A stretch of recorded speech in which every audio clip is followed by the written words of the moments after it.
Holidays-nale, adu namma GT Holidays da. GT Holidays, South India's #1 travel brand. You know you are special when you're with GT Holidays.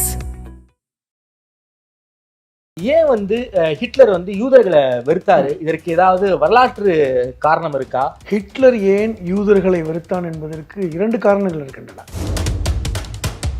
ஒவ்வொரு காலகட்டத்திலும் அவன் யூதர்களை பற்றி பேசிக்கொண்டே வந்தான். ஏன் அப்படி? ஏன்னா கொடுமைப்படுத்தப்பட்டிருக்கான். யூதர்கள் சுயநலவாதிகள் என்கிற எண்ணம் ஹிட்லருக்கு இருந்தது. அவன் நினைத்தது போன்று நடந்தது. காரணம் என்ன பிரச்சனை என்றால், யூதர்கள் நம்பிக்கைக்குரியவர்கள் அல்ல அப்படிங்கிற ஒரு கருத்தொற்று உலகம் முழுவதும் இருக்கு. எப்போ பார்த்தாலும் இவர்கள் மாட்டி விட்டுருவாங்க, ஒரு நம்பிக்கை கிடையாது, நம்பிக்கை துரோகம் பண்ணிடுவாங்க. இவர்கள் இந்த பிரச்சனை இருந்து கொண்டே இருந்தது. இந்த பிரச்சனையினாலதான் அவர்கள் ஈரானை கூட, ஈரான் என்பது சரியான பேர் இல்ல, ஐஆரியன் என்பதுதான் சரியான பேர். ஈரானுடைய பேர் ஐஆரியன், லேண்ட் ஆஃப் ஆரியன். ஆனால் என்ன ஹிட்லருக்கு ஒரு எண்ணம் இருக்குன்னா, இந்த தொழிலாளர் கட்சி கூட யூதர்களுக்கு சப்போர்ட்டா இருக்கும்னு ஒரு எண்ணம் இருந்தது. காரணம், முதலாளித்துவம், கம்யூனிசம் ரெண்டுமே எதிரான விஷயம் தான். ஆனா இந்த ரெண்டுமே யூதர்களுக்கு ஆதரவு என்கிற மனநிலை ஹிட்லருக்கு இருந்தது. அதனாலதான் நாசிசம் என்கிற ஒரு புது கட்சி ஏற்படுத்தினார். 2ஆம் உலக யுத்தத்தில் வெற்றி பெற்றிருந்தால் ஹிட்லர் இன்னைக்கு யூதர்கள் இங்க இருந்த இடம் தெரியாம போயிருக்கும். யூதர்களுக்கு தனிநாடு கிடைச்சிருக்காரு. ரொம்ப முக்கியம். ஏனென்றால் மார்ட்டின் லூதர் ஒரு ஜெர்மானியர். அவர் ஒரு புத்தகம் எழுதினார், யூதர்களும் அவர்களின் பொய்களும் ஒரு புத்தகம் எழுதினார். அது ஹிட்லருக்கு பிடித்தமான ஒரு செய்தி. மார்ட்டின் லூதர் யூதர்களை எதிர்த்தாருங்கிறதுக்காக மார்ட்டின் லூதரை ஆதரித்தவர் ஹிட்லர். அதாவது ஹிட்லருடைய வீழ்ச்சி தான் யூதர்களுடைய வளர்ச்சியின் ஆரம்பம். யூதர்களுடைய கேட்ட கேள்வி, நீங்க 2 நாடெல்லாம் கொடுத்துடாதீங்க, ஒரே நாடா கொடுங்க, பாலஸ்தீனர்களை வெளியேற்றுங்கன்னு சொன்னாங்க. அந்த அளவுக்கு கொடுமையா நடந்துக்கிட்டாங்க. பாலஸ்தீனரையே வெளியேற்றுங்க அப்படின்னு சொன்னாங்க. ஆதன் தமிழ் நேயர்களுக்கு அன்பு வணக்கம். இன்று நம்மோடு எழுத்தாளர் திருமிகு புதுவனம் ஹலீம் அவர்கள் உள்ளார். வணக்கம் ஹலீம் சார். வணக்கம். நலமா இருக்கீங்களா? நலமா இருக்கேன். மகிழ்ச்சி சார். தொடர்ச்சியாக நாம அந்த இஸ்ரேல் பாலஸ்தீனம் சம்பந்தப்பட்ட வரலாறுகளை மக்களுக்கு கொடுத்துக்கிட்டு இருக்கோம். அந்த இஸ்ரேல் பாலஸ்தீன வரலாறு சம்பந்தமாக நைல்கள் பிராத்வரை என்னும் புத்தகத்தை நீங்க வெளியிட்டிருக்கீங்க. அது மக்களிடையே மிக சிறப்பான வரவேற்பை பெற்றுள்ள புத்தகமும் கூட. எனக்கு குறிப்பாக பாலஸ்தீன வரலாறு, அதே போல ஜெருசலேம் வரலாறு நாம நிறைய பேசிட்டோம். யூதர்களுடைய வரலாறை நாம லைட்டா தான் பேசியிருக்கோம். முழுக்க இந்த யூதர்கள் வரலாறை பத்தி நான் உங்ககிட்ட கேட்கணும்னு நினைக்கிறேன். குறிப்பாக 2ஆம் உலக போர் காலகட்டத்தில் யூதர்கள் மிக கொடுமைக்கு உள்ளாக்கப்பட்டார்கள். அது ஹிட்லர் செஞ்ச ஒரு மிகப்பெரிய ஒரு அரசியல். எனக்கு என்ன கேள்வினா, ஏன் ஹிட்லர் யூதர்களை வெறுத்தாரு? இதற்கு ஏதாவது வரலாற்று காரணம் இருக்கா? அதோடைய பின்னணி எங்களுக்காக சொல்ல முடியுமா? ஹிட்லர் ஏன் யூதர்களை வெறுத்தான் என்பதற்கு 2 காரணங்கள் இருக்கின்றன. ஒன்று அரசியல் ரீதியான காரணம், இன்னொன்று அவருடைய பர்சனல் ரீதியான காரணம். அப்படியா? 2 விஷயங்கள் இருக்கின்றன. முதலில் தெரிந்து கொள்கள், ஹிட்லர் அவனுடைய தந்தைக்கு 3வது மனைவியுடைய 4வது குழந்தை. ஹிட்லருடைய தந்தை 3 மனைவிகள். ஹிட்லருடைய தாய் ஒரு ஆஸ்திரியா, வியன்னா நகரை சார்ந்த ஒரு பெண்மணி தான். ஒரு 3வது மனைவி. அதில் 6 குழந்தைகளில் 4வது குழந்தை தான் ஹிட்லர். அப்படிப்பட்ட ஒரு நிலை. இன்னொன்று என்பதா, இவர்களுடைய தந்தை ஜெர்மானியர், ஆனால் தாய் ஆஸ்திரியா. இந்த வியன்னா நகரில் தான் சிறு வயதுல ஹிட்லருடைய வாழ்க்கை. கொடுமையான வாழ்க்கை. அப்படியா? ரொம்ப கொடுமையான வாழ்க்கை. சிறு வயதுல தந்தையால் துன்புறுத்தப்பட்டவன் தான் ஹிட்லர். மிக கொடுமையாக துன்புறுத்தப்பட்டவன். அவனுடைய தாயும் அவனும் இந்த குழந்தைகளும் சகோதரர்களும் கொடுமைப்படுத்தப்பட்டார்கள். இதுல 4 குழந்தைகள் இறந்து போயிட்டாங்க. ஹிட்லரோடு பிறந்த 4 சகோதரர்கள் சிறு வயதில் இறந்து போயிட்டாங்க. ஹிட்லர் மட்டும் தப்பி பிழைச்சவன் அவருடைய கடைசி சகோதரி. இன்னும் சொல்ல போனா, ஹிட்லருடைய தாய் 45 வயசுல மார்பக புற்றுநோயால் இறந்து போய்விட்டார். அப்ப தன்னுடைய சகோதரியை வைத்துக்கொண்டு அவன் பட்ட பாடு ரொம்ப கொடுமையானது. என்ன கோபம் யூதர்கள் மேல அப்படின்னா, இவனுடைய தாய் ஒரு யூத குடும்பத்துல தான் ஹவுஸ்மேடாக இருந்தார். அதாவது வேலைக்காரி, பணிப்பெண்ணான்னு சொல்லுவாங்கல்ல, அந்த மாதிரி. அங்க யூத குடும்பத்தால் இவர்கள் துன்புறுத்தப்பட்டார்கள். ஒரு பணக்கார யூத குடும்பம் துன்புறுத்தப்பட்டதுனால அந்த இயற்கையாக அந்த குடும்பத்தின் மேல ஒரு வெறுப்பு ஏற்பட்டது. அது ஒரு காரணம். 2வது, தாய் இறந்ததுக்கு அப்புறம் அதிகமாக இவன் பாதிக்கப்பட்டது யூத சமுதாயத்தின், அந்த சமுதாயத்தின் பால்ல இவன் ரொம்ப பாதிக்கப்பட்டான். என்ன பாதிப்பு? கொடுமைப்படுத்தப்பட்டான், துரத்தப்பட்டான். இயற்கையா அவன் ஒரு ஆர்டிஸ்ட். ஹிட்லர் ஒரு ஓவியர். தன்னுடைய வடிகால்களை ஓவியம் மூலமாக திட்டிக் கொண்டிருந்தவன். பெரிய படிப்பு கிடையாது, பேச்சாற்றல் இருந்தது. இதுதான் ஹிட்லர். ஆனால் நாள்பட அவன் வாசிப்புல ரொம்ப ஈடுபாடு கொண்டவன். வரலாற்றை வாசிப்பது, யூத வரலாறா இருக்கட்டும், இந்த ஆன்டிசெமிட்டிசம் பற்றிய வரலாறா இருக்கட்டும், இவர்கள்லாம் ஏன் நம்ம நாட்டில் வந்து இருக்காங்க அப்படிங்கிற அந்த வரலாற்று ரீதியாக தான் தன்னை ஒரு ஆரியன் என்று பெருமை கொள்ளக்கூடிய பல்வேறு விஷயங்களை அவன் கற்றுக்கொண்டான். ஜெர்மானியர்கள் ஒரு ஒரு பெருமைப்படக்கூடிய ஆரியன் அப்படின்னு தன்னை ஆஸ்திரியன் என்று சொல்வதை விட கிரேட் ஆரியன் நினைச்சார்ல, தன்னை கிரேட் ஆரியன் என்று தான் விரும்பினான். தன்னுடைய அதாவது அவனுடைய தந்தை ஜெர்மானியராக இருந்தாலும் கூட அவன் வந்து அந்த அந்த குலப்பெருமை கொண்டவனாக இருந்தான், இனப்பெருமை கொண்டவனாக இருந்தான். குறிப்பாக அந்த இனப்பெருமை வந்து யூதர்களுக்கு நிறையவே இருக்கும். அப்படி இருக்கும்போது எப்படி தன்னை வந்து கிரேட் ஆரியனாக இல்ல இதுல நீங்க கரெக்டான வார்த்தை. யூதர்களுக்கு இனப்பெருமை மாதிரி ஆரியர்களுக்கும் இனப்பெருமை உண்டு. இரண்டுமே எங்க போய் நிக்குதுன்னா ஈரான் ஈராக்ல போய் முடியும். இப்ப நீங்க கிறிஸ்து பிறப்பதற்கு முன்பு ஒரு 3000 வருடங்களுக்கு முன்பாக பல்வேறு கலாச்சாரங்கள் இருந்தனல்ல. சிந்து சமவெளி நாகரிகம் இருந்தது மாதிரி அங்க வந்து பாத்தீங்கன்னா சுமேரிய நாகரிகம் இருந்தது, எகிப்திய நாகரிகம் இருந்தது, பாபிலோன் நாகரிகம் இருந்தது, பெர்ஷிய நாகரிகம் இருந்தது. பல்வேறு நாகரிகம் இந்த ஆற்றங்கரை ஓரங்கள்ல தான் இருக்கும். இப்ப இந்த யூப்ரட்டிஸ் டேக்ரசிஸ் இந்த நதிக்கரை ஓரத்தில் இருந்த அந்த பெர்ஷிய நாகரிகம் தான் ஆரிய நாகரிகம் என்று சொல்லுவாங்க. ஏன் நீங்கள் வந்து ஈரானை கூட, ஈரான் என்பது சரியான பேர் இல்லை, ஐ ஆரியன் என்பதுதான் சரியான பேர்.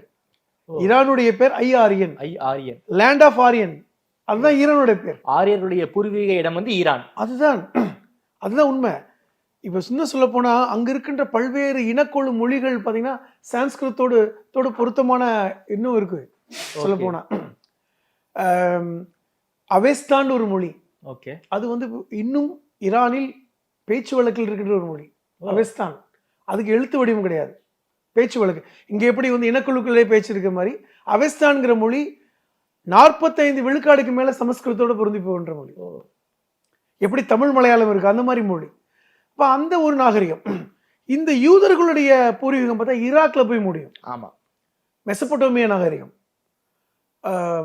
அந்த நாகரிகத்தின் உள்ள வந்தவர்கள் தான் யூதர்கள். அப்ப எல்லாருமே சுத்தி பாத்தீங்கன்னா ஈராக்கா இருக்கட்டும், எகிப்தில் இருக்கின்ற நைல் நதி நாகரிகமாக இருக்கட்டும், ஈரானுக்கு பக்கத்துல பாபிலோனி நாகரிகமாக இருக்கட்டும், இவை எல்லாமே பாத்தீங்கன்னா கிறிஸ்து பிறப்பதற்கு 3000 7000 வருடங்களுக்கு முன்பு இருந்த நாகரிகம். அங்கிருந்து வந்தவங்க தான். இந்த அங்கிருந்து வந்த அந்த வரலாற்றை வந்து ஹிட்லர் வந்து படித்தான். தான் வந்து ஒரு பெருமைமிகு ஆரியன் என்பதில் அவன் எப்பொழுதுமே பெருமை உள்ளவன் தான், அதுல மாற்ற. இது ஒரு பக்கம். இன்னொரு பக்கம் வந்து முதலாம் உலக யுத்தம் வந்து 1914 இருந்து 18 4 வருடங்கள் நடந்துச்சு. அப்பொழுது ஹிட்லர் வந்து ஆஸ்திரியால இருக்கான். ஆஸ்திரியாவில் இருந்தாலும் தன்னை வந்து ஜெர்மானின்னு சொல்வதுதான் அவன் விருப்பம். அந்த காலகட்டத்தில் வந்து தான் ஆஸ்திரியா இது ஜெர்மனிக்கு போயிடணும், தன் தங்கச்சியை கூட்டிட்டு போயிடுன்னு நினைச்சான். போய் அங்க வந்து உலக யுத்தம் ஸ்டார்ட் ஆயிடுச்சு. 1914 ஸ்டார்ட் ஆயிடுச்சு. இவன் 16 தான் ஜெர்மனிக்கே போறான். உலக யுத்தம் நடந்து கொண்டிருக்க காலகட்டத்தில் ஜெர்மனிக்கு போறான். அவங்க ஆஸ்திரேலியாவில் விடல, நீ இங்கதான் போறன்னு சொல்லும்போது இல்ல எனக்கு வந்து உடல்நிலை சரியில்லை அப்படின்னு சொல்லி காரணத்தை காமிட்டு நாடு கடத்தப்பட்டவன் தான் அவன். ஆனா அங்க போய் நான் நாட்டுக்காக யுத்தம் செய்வேன் என்று தானே டிக்ளேர் பண்ணிட்டு போய் சேர்ந்தான். ஏனென்றால் நான் ஜெர்மனிக்காக போரிடணும்னு சொல்லிட்டு. ஆனா என்னன்னா ஒவ்வொரு காலகட்டத்திலும் அவன் யூதர்களை பத்தி பேசிக்கொண்டே வந்தான். ஏன் அப்படி? ஏன்னா கொடுமைப்படுத்தப்பட்டிருக்கான். யூதர்கள் வந்து சுயநலவாதிகள் என்கிற எண்ணம் ஹிட்லருக்கு இருந்தது. அவன் நினைத்தது போன்று நடந்தது. காரணம், முதலாம் உலக யுத்தம் என்பது எப்படி நடந்தது? ஜெர்மனி, ஆஸ்திரியா, அப்பொழுது இருந்த ஒட்டமன் பேரரசு ஒரு பக்கம் இருந்தாங்க. இந்த பக்கம் யுனைடெட் கிங்டம் சொல்லக்கூடிய ஆங்கிலேய அரசு, பிரான்ஸ், ரஷ்யா போன்ற நாடுகள்லாம் இந்த பக்கம் இருந்தாங்க. இப்ப இந்த நேரத்தில் வந்து எல்லோரும் உலக யுத்தத்தில் கலந்து கொள்ள வேண்டும் என்று ஜெர்மனி வந்து அறைகோல் விடுத்த பொழுது இந்த யுத்தத்தில் கலந்து கொள்ளாதவர்கள் யூதர்கள் என்று உண்மைப்படுத்தினான் ஹிட்லர். கிட்டத்தட்ட 5,40,000 யூதர்கள் அப்பொழுது ஜெர்மனில இருந்தாங்க. யாருமே யுத்தத்தில் வசதி வாய்ப்போடு இருந்தார்கள், பொருளாதார செழிப்போடு இருந்தார்கள், யாருமே வரல. அதை வந்து சொல்லிக்கிட்டே இருந்தான். இவர்கள் வந்து இந்த ஜெர்மனியை வந்து கெடுக்க வந்திருக்காங்க, அழிக்க வந்திருக்காங்க, இவர்களை விரட்டணும். இதுதான் அவனுடைய பிரச்சாரமாக இருந்தது. அவன் இயற்கையாகவே அந்த ஆரியர்களுக்கும் யூதர்களுக்கும் உள்ள பிளவு இருக்கு. இன்னைக்கு வரைக்குமே ஈரான் ஈராக் பிரச்சனை இருந்தது தானே. அந்த யுத்தம் அந்த காலகட்டத்தில் இனக்குழுக்களிடையே பிரச்சனைகள் இருந்தன. அப்ப இயற்கையா இவனுக்கு இந்த பிரச்சனை இருந்தது. இந்த உலக யுத்தத்தில் யூதர்கள் ஜெர்மனிக்கு ஆதரவாக இல்லை, இவர்களுக்கு நாட்டுப்பற்று கிடையாதுன்னு சொன்னான். இனப்பற்று இருக்கு, அவர்களுக்கு இனப்பற்று இருக்கு, நாட்டுப்பற்று இல்ல. தன்னை வந்து அவர்கள் ஜெர்மனியர்களாக கருதவில்லைன்னு சொன்னான். யூதர்களாக தான் கருதுகிறார்கள். அதை இவர்களை வெளியேற்றணும்னா என்ன வழின்னா, நான் அரசியலுக்கு வரணும்னு நினைச்சான். ராணுவத்துல சேர்ந்தான். ராணுவத்தில் வந்து பல்வேறு போர்களில் கலந்து கொண்டான். சொல்ல போனால் 1920 இந்த உலக யுத்தம் முடிஞ்சதுக்கு அப்புறம் 1924 அவன் சிறை வைக்கப்பட்டான். ஓகே. அந்த சிறையில் இருக்கும் பொழுதுதான் ஒரு புத்தகமே எழுதினான், மெயின் கேம்ப் ஒரு புத்தகம். அவருடைய சுயசரிதை மெயின் கேம்ப 1924 ஒரு 8 மாசம் சிறையில் எழுதினது முதல் பதிப்பு. உலக அளவில் அதிகமாக விற்பனை 2 கோடி புத்தகங்கள் ஒரு புத்தகம் விற்பனையா இருக்குன்னா அது மெயின் கேம்ப் தான். இல்ல இப்போ வரைக்கும் அதிகமாக இருக்கக்கூடிய புத்தகத்துல ஹிட்லருடைய அந்த புத்தகமே பாத்தீங்கன்னா என்னுடைய வாழ்க்கையும் என்னுடைய போராட்டமும் யுத்தம் தான் அர்த்தம். இதை எழுதும் பொழுது கூட அவன் ராணுவத்தில் இருந்தான். அப்பொழுது இதற்கான காரணம் ஜெர்மனி உலக யுத்தத்தில் தோற்றதுக்கான யூதர்கள் தான். இவர்கள் சுயநலமாக நடந்து கொண்டார்கள். இவர்கள் இங்க இருந்துகிட்டு இங்கிலாந்துக்கு சப்போர்ட்டா பேசினாங்க. அது உண்மை. யூதர்கள் ஆங்கிலேயர்களுக்கு ஆதரவாக இருந்தார்கள். ஜெர்மனியில இருந்து என்ன காரணம்னா அவர்களுக்கு தனக்கான ஒரு நாடு வேணும் என்று முயற்சி எப்போது நடந்தது. அதை இங்கிலாந்து தான் வாங்கி கொடுக்குறாங்க. இங்கிலாந்து தான் வாங்கி கொடுக்கும் என்று நம்பினார்கள். அதற்காக என்ன பண்ணாங்க, லேண்ட் பேங்க், நில வங்கின்னு ஒரு வங்கி ஆரம்பிச்சு. ஏற்கனவே வட்டி வியாபாரம் பண்ணவங்க. ஆமா. அப்ப இந்த பொருளாதாரத்தின் மூலமாக இங்கிலாந்து தான் நமக்கு வாங்கி கொடுக்குன்னு சொல்லிட்டு இங்கிலாந்தை வெளிப்படையாக ஆதரித்தவர்கள் யூதர்கள். அது ஹிட்லருக்கு ரொம்ப கோவம். ஜெர்மன்ல இருந்துகிட்டு நீ எப்படி எல்லாத்தையும் அனுபவிச்சுக்கிட்டு இங்கிலாந்து எப்படி ஆதரிக்கிற, ஏன்னா எதிரி நாடா இருக்காங்க அப்படின்னு.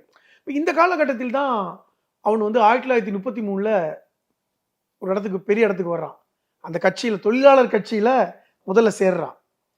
அந்த உலக யுத்தம் முடிஞ்சதுக்கு அப்புறம் தொழிலாளர் கட்சியில சேர்றான்.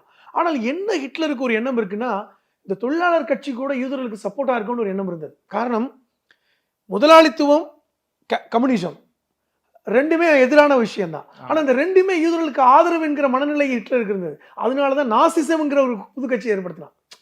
கேபிட்டலிசத்துக்கும் கம்யூனிசத்துக்கும் எதிரானது நாசிசம்.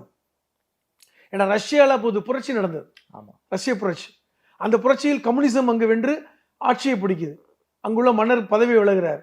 ஆனால் அந்த கம்யூனிசம் யூதர்களுக்கு ஆதரவா இருக்கு, இங்க இருக்கின்ற கேபிட்டலிசம் யூதர்களுக்கு ஆதரவா இருக்கு. அப்ப இரண்டுக்கும் மாற்றாக நாசிசம் தான் வேணும், துடை தெரியப்படணும். ஜெர்மானியத்தில் யூதர்கள் இல்லாத ஒரு ஜெர்மானியம் உதயமாக வேண்டும்னு நினைச்சா ஹிட்லர். அதை நோக்கி நகர்ந்தான்.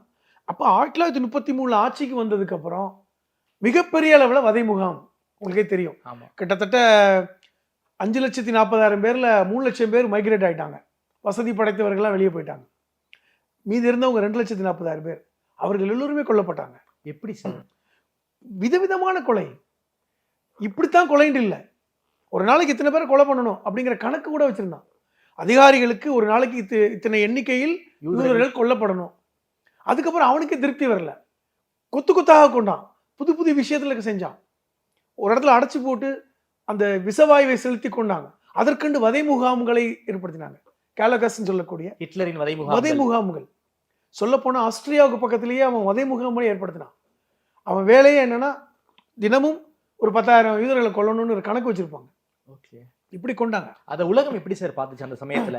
என்னன்னா, ஏன்னால் அந்த காலகட்டம் என்பது என்னன்னா, அந்த 40 ஆண்டு காலம் உலகம் யுத்தத்தில் இருந்தது. நல்லா புரிஞ்சுக்கொள்ளுங்க. 1914 உலக யுத்தம் ஆரம்பிச்சு 2ஆம் உலக யுத்தம் 1945 தான் முடிஞ்சது. இந்த ஒரு 35 ஆண்டுகள் பாத்தீங்கன்னா உலகமே யுத்த களத்தில் இருந்தன. யாரையும் யோசிக்க முடியல. இப்போ 1ஆம் உலக யுத்தம் 4 வருடம் நடந்துச்சு. அதுலயே 2 கோடி பேர் செத்து போனாங்க, அப்பாவி மக்கள். 2ஆம் உலக யுத்தம் ஆரம்பிக்கும் பொழுது எப்பொழுது ஆண்டு 1939, அப்பொழுது ஹிட்லருடைய ஆட்சி. ஹிட்லர் தான் அதற்கான தலைமை ஏற்றிருக்கான். ஆமா, சொல்ல போனா ஆட்கள் கூட மாறினாங்க. இத்தாலி இந்த பக்கம் வந்துருச்சு, அந்த பக்கம் பாத்தீங்கன்னா யூகே, பிரான்ஸ், ரஷ்யா போன்ற நாடுகள் இருந்தாங்க. ஆனா இந்த பக்கம் ஜெர்மன், ஹிட்லருடைய தலைமை தான். இப்ப இந்த காலகட்டத்தில் முழுமையாக உலகம் முழுவதும் யூதர்கள் அளிக்கப்பட வேண்டும் என்று 2ஆம் உலக போர்ல பிரகடனப்படுத்தியவன் ஹிட்லர். அப்ப இந்த நேரத்தில் தான் யூதர்கள் யூகேக்கு சப்போர்ட் பண்றாங்க. அவர்கள் அங்குள்ள பிரதமர் கூட நெருக்கமா இருக்கிறாங்க. தனியாக பாலஸ்தீனம் வேண்டும் என்கிற அந்த ஒரு இதுக்கு போறாங்க. 2ஆம் உலகத்தினுடைய அந்த தோல்வி ஹிட்லரை முடிவை மாற்றியது. இதான் உண்மை. ஆனா என்ன நம்ம புரிந்து கொள்ள வேண்டும் என்றால், முழுமையாக இந்த யூத சமூகம் தனக்கு இந்த ஜெர்மனியை மட்டுமல்ல ஆரியர்களுக்கு எதிரானதுங்கிற ஒரு எண்ணம் ஹிட்லருக்கு இருந்தது. அப்படிதான் நான் பார்க்கிறேன். ஓகே, குறிப்பாக அந்த ஹிட்லர் மிகப்பெரிய வதை முகாம்கள் மூலமாக யூதர்களை விதைத்த பிறகு அதுக்கப்புறம் உலகம் யூஎன்ஓலாம் வந்துடுறாங்க. அதுக்கப்புறமான சூழல் எப்படி சார் இருக்கு? இன்னொன்னு சொல்லணும், இந்த காலகட்டத்தில் கிறிஸ்துவத்தில் பல்வேறு சமூக சீர்திருத்தங்கள் நடந்துச்சு. கிறிஸ்துவத்தில் கேத்தலிக் கிறிஸ்டியன் புரொட்டஸ்டன்ட் என்று 2 பிரிவுகள் பிரிந்த காலகட்டம் அதுதான். Okay okay. ஹிட்லர் வந்து புரொட்டஸ்டண்டை ஆதரித்தான். அது ஒரு பெரிய விசித்திரம் என்னன்னா, புரொட்டஸ்டண்டை ஆதரித்தவர்கள் ஆங்கிலேயர்கள். என்னன்னா உங்களுக்கு வந்து கேத்தலிக் கிறிஸ்டியன் என்பது போப்புடைய தலைமையில் இருந்த கிறிஸ்டியன்ஸ். பாதிரியாருடைய தலைமையான போப் வந்து ஒன்று சொல்லிட்டாருன்னா அதை மாற்ற மாட்டாங்க. ஆனால் இங்கிலாந்தை ஆட்சி செய்த ஹென்றி 8வது ஹென்றிங்கிற ஒரு மன்னர் வந்து திருமண விஷயத்துல வந்து போப் வந்து தடையாக இருந்தார். அப்போ வந்து இங்கிலாந்து மன்னர் நான் இந்த மதத்தை ஆதரித்து வெளியே போறேன்னு சொல்லி புரொட்டஸ்டன்ட்டுக்கு வந்தார். இந்த புரொட்டஸ்டன்ட்டுக்கு வருவதற்கு முன்பாக ஒரு சீர்திருத்தம் ஒன்று நடந்துருது. மார்ட்டின் லூதர்னு ஒருத்தர் இருந்தார். ஆமா, மார்ட்டின் லூதர். அந்த மார்ட்டின் லூதர் வந்து கிறிஸ்துவத்தில் ஒரு பெரிய புரட்சி பண்ணார். ஆமா. என்ன பண்ணாருன்னா, இந்த பாதிரியார்கள்லாம் வந்து ரொம்ப வந்து சுயநலமா இருக்காங்க, இவர்கள் வந்து கடவுளின் பெயரால் அநியாயம் பண்றாங்கன்னு சொல்லி ஒரு புத்தகம் எழுதி அவர் கிறிஸ்துவத்தை விட்டு வெளியேற்றப்பட்டார். அவர் தான் புரொட்டஸ்டன்ட் கிறிஸ்டியானிட்டி ஆரம்பிச்சார். இதை ஹிட்லர் ஆதரித்தார். புரிந்து கொள்ளுங்கள். என்ன காரணம்னா, மார்ட்டின் லூதர் ஒரு ஜெர்மானியர்.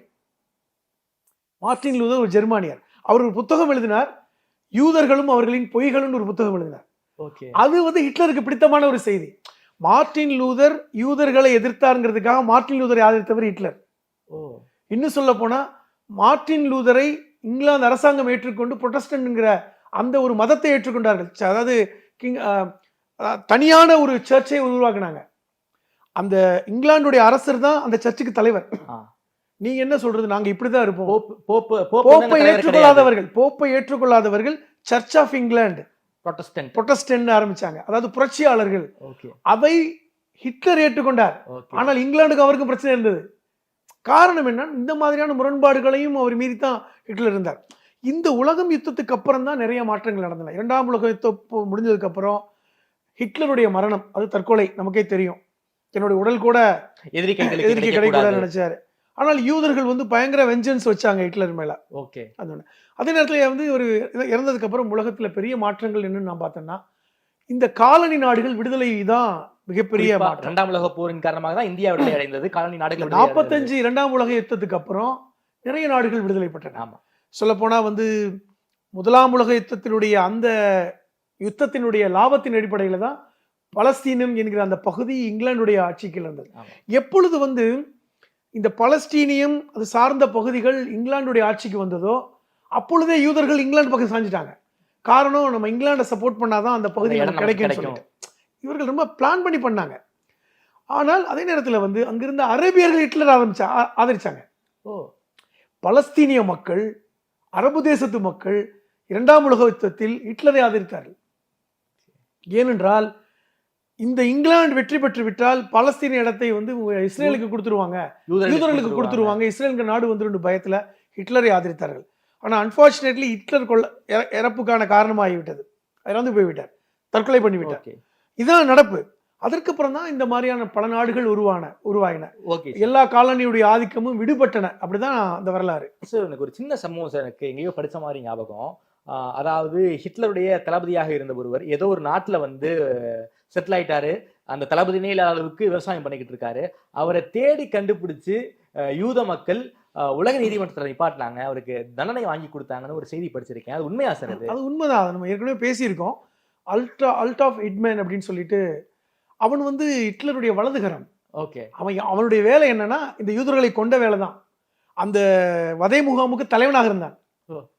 அதாவது ஹிட்லருடைய அடியாட்கள் இருந்தாங்கல்ல, அதுல ஒரு அடியாள் அவன் தலைமை அடியாளாக இருந்தான். அவன் வேலை என்னன்னா, டெய்லி வந்து ஒரு 1000-2000 யூதர்களை கொல்வதுதான் வேலை. இவன் இந்த ஹிட்லர் செத்ததுக்கு அப்புறம் இவன் ஓடி ஒளிஞ்சிட்டான். எப்படி ஓடி தெரிஞ்சு போச்சு, இனி ஹிட்லர் செத்து போயாச்சு, இனி நம்ம இருந்தா செத்துருவோம்னு சொல்லிட்டு அவன் எங்கேயோ ஓடி ஒளிஞ்சான். அப்படி ஒளிந்த இடம்தான் வந்து தென் அமெரிக்கா நாடுகள்ல போய் ஒளிஞ்சான். சொல்ல போனா அர்ஜென்டினால போய் ஒளிஞ்சான்.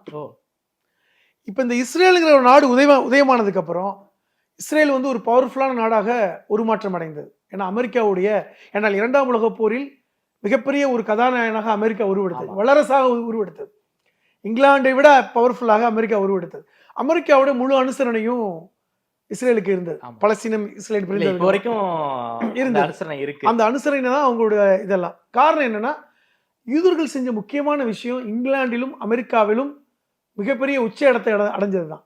அவங்க கல்வியில ஏற்கனவே வேர்ல்டு பேங்க் இருந்தாங்க. வேர்ல்டு பேங்க், இரண்டாவது வந்து கல்வி கற்றவர்களாக இருந்தார்கள், எளிதாக வந்து உயர் பதவிக்கு போனாங்க. ராஜதந்திரம். அப்ப அரசியலில் அவர்களுக்கான ஒரு ஒரு அலிபியை, ஒரு விஷயத்தை கிரியேட் பண்ண முடிஞ்சது. அதாவது யூதர்கள் இல்லாம அமெரிக்க அரசியலை தீர்மானிக்க முடியாது. அந்த அளவுக்கு உள்ள போயிட்டாங்க. அந்த அளவுக்கு இருக்கிறவங்க 3-5% தான். ஆனால் இன்னைக்கு அமெரிக்க அரசியலையும் இங்கிலாந்து அரசியலையும் தீர்மானிப்பவர்கள் யூதர்கள் என்ற இடத்துக்கு போயிட்டாங்க. அப்ப இந்த காலகட்டத்திலாம் வந்து இந்த மாதிரியான ஒரு சூழல் நீங்க கேட்ட கேள்வி. அப்ப இந்த நேரத்தில் இஸ்ரேல் வந்து ஒரு பெரிய அளவுல வளரும் பொழுது மொசாத்துங்கிற அந்த ஒரு அமைப்பை ஏற்படுத்துறாங்க, உளவுப்படை.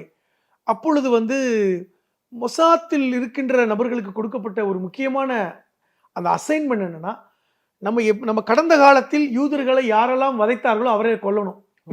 இது ஒரு அசைன்மெண்ட். அதாவது நம்ம கடந்த காலத்துல ஓடி திரிஞ்சோம், நாடு நாடா திரிஞ்சோம். 1945 அதுதான் சொல்றேன், யாரெல்லாம் உயிரோடு இருந்தாலும் அவங்களை கொன்றுங்க. அசைன்மெண்ட் தான் அது. குறிப்பா ஜெர்மன்ல ஹிட்லரோட சேர்ந்திருந்தவன் யாரெல்லாம் ஆளப்புடி அவனை பூரா கொல்லணும். அப்படி ஒரு லிஸ்ட் போட்டாங்க. அதில் இருந்த பேர் தான் அல்டாஃப் ஹிட்மேன். அவன் தான் வந்து நிறைய யூதர்களை கொண்டான். பல பேர் இறந்து போயிட்டாங்க. அவனை மட்டும் தேட முடியல, அவனை மட்டும் எங்க இருக்கான்னு தெரியல. சரி, அவனை தேடி பிடிப்போன்னு பார்த்தா 20 வருடங்கள் அவன் எங்க இருந்தாருன்னு தெரியல. இஸ்ரேல் என்ற நாடு மலர்ந்து 1948 இஸ்ரேல் வருது. 1948 வரைக்கும் அவன் எங்க இருக்கான்னு தெரியாது, தேடுறாங்க. அப்ப அர்ஜென்டினால எப்படின்னா, இந்த ஹிட்மனுடைய மகன் அந்த யூத பெண்ணை லவ் பண்றான். ஆனா இந்த ஹிட்மன் என்ன சொல்றான், நம்ம யூதர் பெண்ணை திருமணம் செய்ய மாட்டோம். அவனுக்கு இயற்கையா என்னன்னா யூதர்கள் மேல வெறுப்பு இருக்குல்ல, அது நீ யார வேணாலும் கல்யாணம் பண்ணு, யூத பொண்ணை கல்யாணம் பண்ணக்கூடாது. ஏன் அப்படின்னு கேக்குறான். இல்ல நமக்கு பிடிக்காது அப்படின்னு. அந்த விஷயம் வந்து அந்த பெண்ணுடைய தந்தைக்கு போய் சேருது. என்னடா அது, நம்ம அர்ஜென்டினால இருக்கோம், யூதனை பிடிக்காதுன்னு ஒருத்தன் அப்படி சொல்லுவாங்க. அவன் யாரு? சவுத் அமெரிக்காவுல. அவன் ஏற்கனவே இந்த விஷயத்தை என்ன செய்யறான், இஸ்ரேல் அரசுக்கு தெரியப்படுத்துறான். இந்த மாதிரி ஒருத்தன் வந்து நம்மளை பிடிக்காதுன்னு சொல்ற ஒருத்தன் இங்க இருக்கான். ஏன்னா அந்த காலகட்டத்தில் மொசாத் வந்து எல்லா நாட்டிலையுமே வந்து ஏஜென்ட்டுகளை வச்சிருந்தாங்க. எவன்லாம் யூதர விரோதிகளா இருக்காங்களோ அவங்கள பூரா வந்து இது பண்ணல.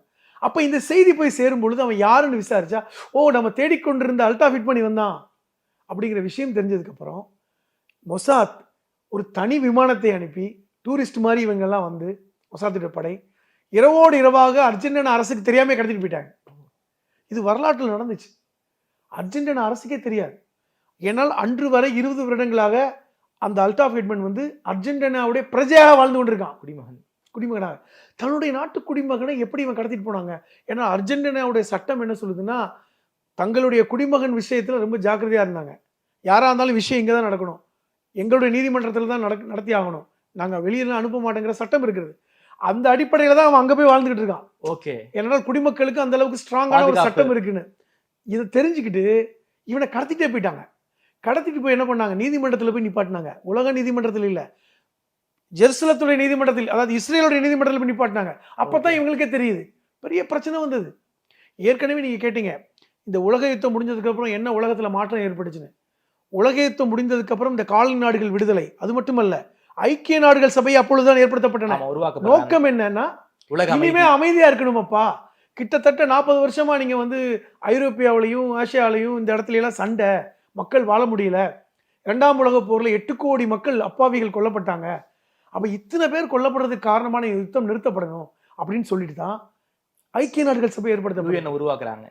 அப்ப இப்படிப்பட்ட மாற்றம், இந்த மாற்றத்துக்கு அப்புறம் தான் இப்படி வந்து இவனை கடத்திட்டு போய் நீதிமன்றம் மூலமாகவே தூக்கிலிடப்பட்டான். இப்படி எல்லாம் அளவுக்கு யூதர்கள் பவர்ஃபுல்லா இருந்தாங்க. ஆமா சொல்றேன். ஆனா இன்னைக்கு வந்து இஸ்ரேல் வந்து இன்னைக்கு நடக்கிற யுத்தங்களுடைய நிலைமை வேற மாதிரி இருக்கிறது. காலம் மாறிடுச்சு.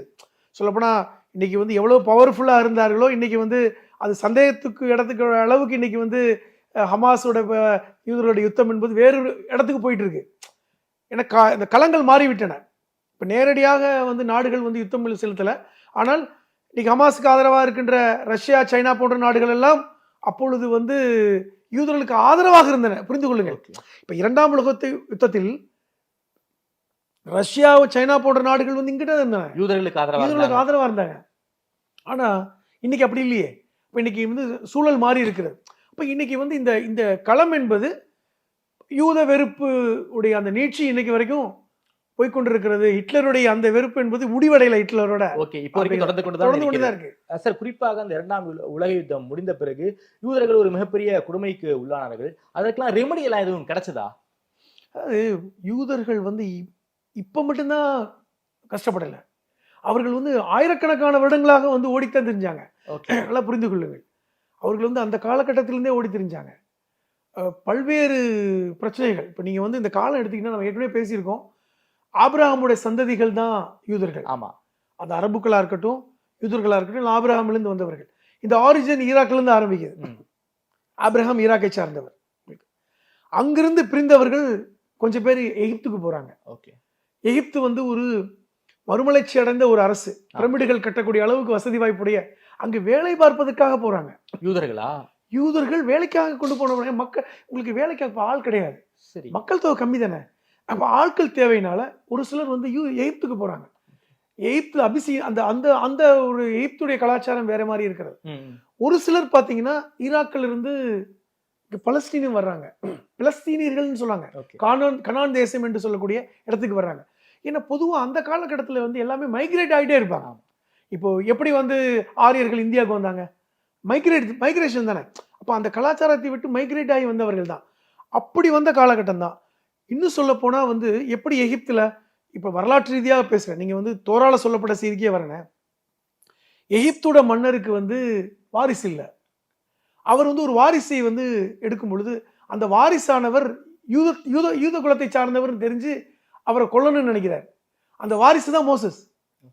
எகிப்துடைய மன்னருடைய வாரிசாக மோசஸை கொண்டு வரும்போது மோசஸ் யூதர் அப்படின்னு தெரிஞ்சதுக்கு அப்புறம் அந்த மன்னர் வந்து குடும்பப்படுத்துறார். ஏன்னா இந்த யூதர்கள் எல்லோருமே எகிப்துல வந்து வேலை பார்க்குறாங்க. ஒன்று, அங்கிருந்து அவர்கள் தப்பித்து வருகிறார்கள். தப்பித்து வரும்பொழுதுதான் தோரால சொன்னது மாதிரி கடல் பிளக்கிறது. மோசஸும் அவரை சார்ந்தவர்களும் கடல் வழியாக தப்பிக்கிறார்கள். அப்பொழுது பின்தொடர்ந்த அந்த மன்னரும் படைகளும் கடலில் மூழ்கடிக்கப்பட்டன. இது எல்லா இதுவும் தோராலை சொல்லப்பட்டிருக்கிறது, பைபிளையும் சொல்லப்பட்டிருக்கிறது, குர்ஆனிலும் சொல்லப்பட்டிருக்கிறது. அப்பொழுதுதான் மோசஸுக்கு 10 கட்டளைகள் வந்தன.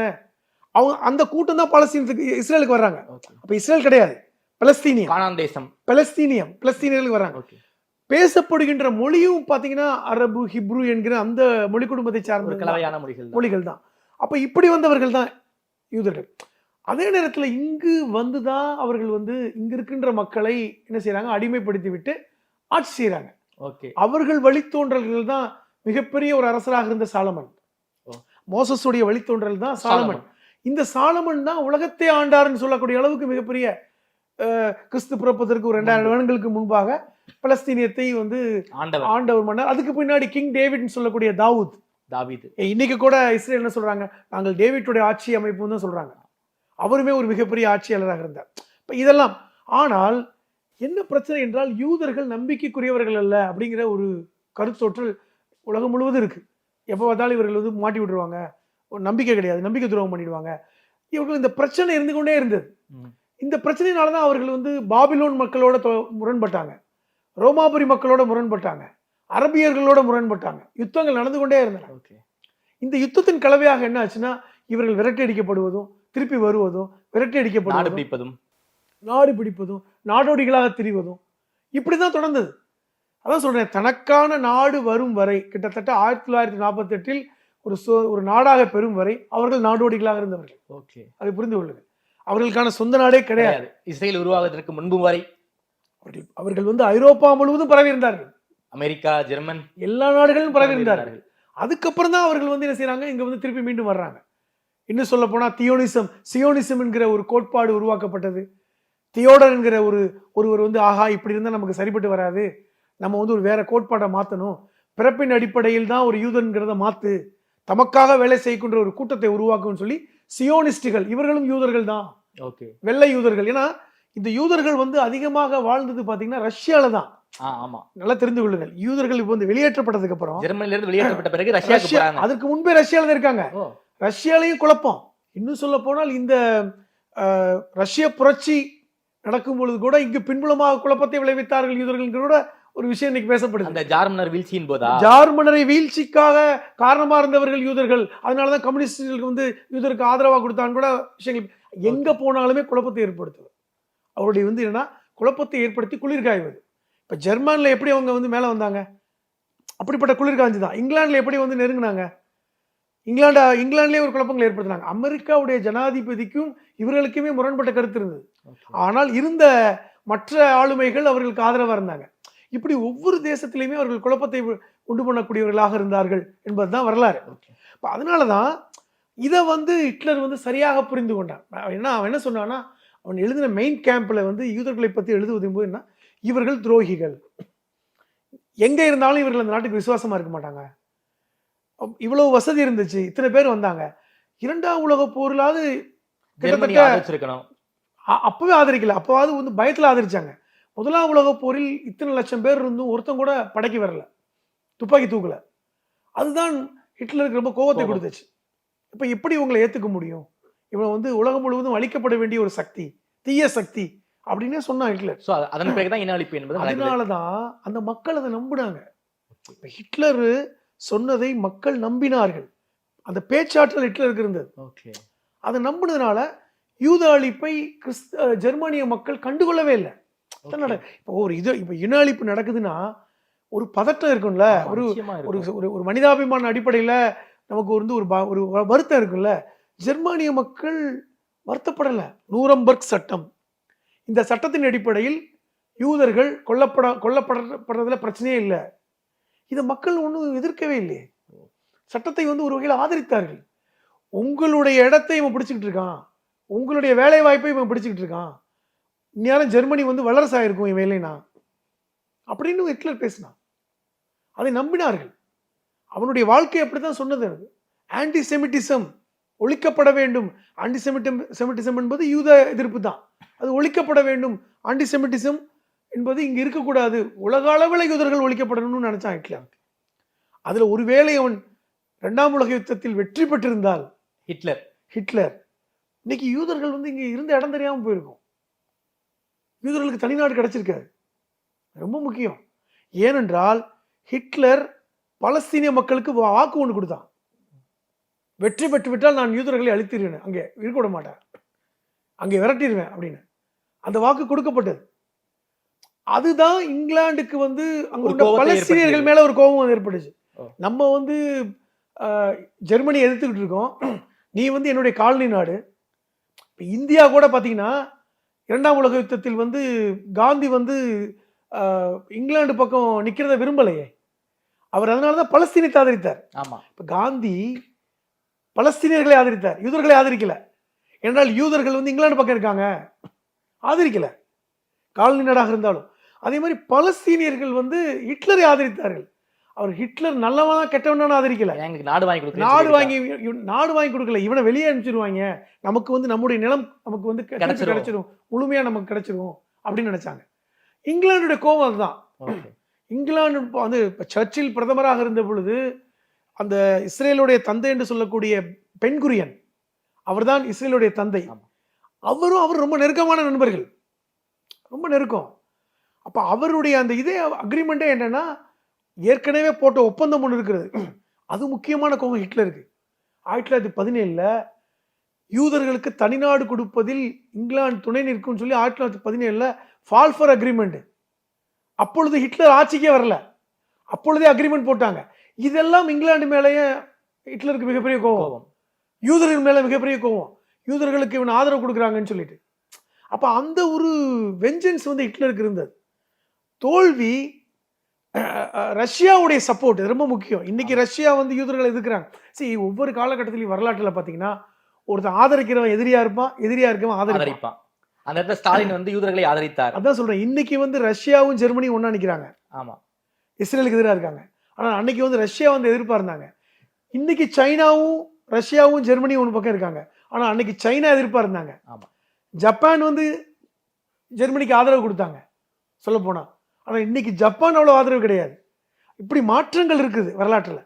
அப்ப இப்படிப்பட்ட ஒரு சூழலில் தான் இப்ப இந்த ஒரு தனிநாடு உருவாவதை ஹிட்லர் விரும்பல. ஏன்னா அவனுக்கு தெரிஞ்சு போச்சு. ஏனென்றால் 1920 பலஸ்தீனத்தில் யூதர்கள் இடம் வாங்கி போடுறத ஹிட்லர் விரும்பல.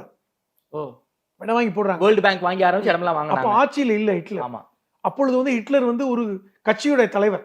அவன் தன்னை பியூரர் தான் சொல்லிக்கிட்டான். பியூரர் என்றால் வழிகாட்டி, பியூரர் ஜெர்மன்ல பியூரர் என்றால் வழிகாட்டி. அவனுடைய வீட்டையே பியூரர் மாளிகைன்னு சொல்லுவாங்க.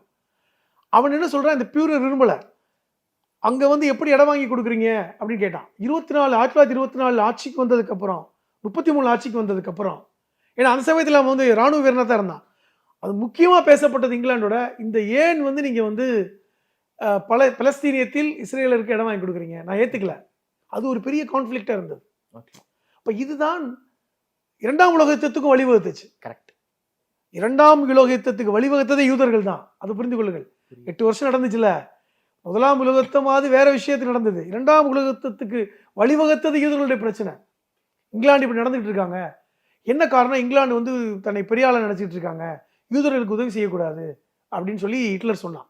இப்ப இது எல்லாம் நடந்ததுதான் 8 வருட அந்த இரண்டாம் உலக யுத்தம் யூதர்கள் தனக்கு சாதகமாக மாத்திக்கிட்டாங்க. நல்லா கவனிச்சுங்க. யூதர்கள் ஒன்றும் யுத்தத்துல கலந்துக்கல. இவர்களை மோத விட்டு ஹிட்லருடைய வீழ்ச்சி என்பது யூதர்களுக்கு சாதகமா போய்விட்டது. அதாவது ஹிட்லருடைய வீழ்ச்சி தான் யூதர்களுடைய வளர்ச்சியின் ஆரம்பம் அப்படின்னு அவர்களுக்கு நன்றாக தெரியும். பென்குரியனுக்கு தெரியும். பென்குரியனும் அந்த இங்கிலாந்து பிரதமர் சர்ச்சிலுடைய அக்ரிமெண்ட் அதுதான். அப்ப இதை நாங்கள் நிறைவேற்றுவோம் அப்படின்னு சொல்லிட்டு தான் அந்த லேண்ட் பேங்க் மூலமாக இடங்களை வாங்கி குவித்தார்கள். அவர்களுக்கான நாடு உருவாக்கப்படும் நினைச்சாங்க. இன்னும் குறிப்பா சொல்றேன், யூதர்களுடைய கேட்ட கேள்வி, நீங்க 2 நாடெல்லாம் கொடுத்துடாதீங்க, ஒரே நாடா கொடுங்க, பாலஸ்தீனர்களை வெளியேற்றுங்கன்னு சொன்னாங்க. அந்த அளவுக்கு கொடுமையா நடந்துக்கிட்டாங்க. பாலஸ்தீனரையே வெளியேற்றுங்க அப்படின்னு சொன்னாங்க, எங்களுக்கான முழுமையா வேணும்னு சொல்லிட்டு. இப்ப இதெல்லாம் வந்து இரண்டாம் உலக யுத்தத்துக்கு அப்புறம் மிக முக்கியமான காரணங்களா நான் பார்க்கிறேன். ரொம்ப நன்றி தோழர். ஹிட்லர் ஏன் வந்து யூதர்களை வெறுத்தார் அப்படிங்கிற காரணத்துக்கு பின்னாடி ஒரு இவ்வளவு பெரிய உலக அரசியல் இருக்கு அப்படிங்கறத வந்து எல்லாருக்கும் புரியும் விதமாக ரொம்ப வெளிப்படையா பேசிருக்கீங்க. குறிப்பாக இரண்டாம் உலக யுத்தம் எப்படி ஆரம்பிச்சாங்க, அதுக்கு பின்னாடி இருக்கக்கூடிய சூழ்நிலைகள், அல்ல ஹிட்லர் எப்படி மிகப்பெரிய வீரனாக உருவாகி சரிந்தார் என்கின்ற போன்ற பல விஷயங்களை ரொம்ப வெளிப்படையா பேசிருக்கீங்க. நேரம் கொடுத்து பேசுங்க. நன்றி. ரொம்ப நன்றி தோழர்.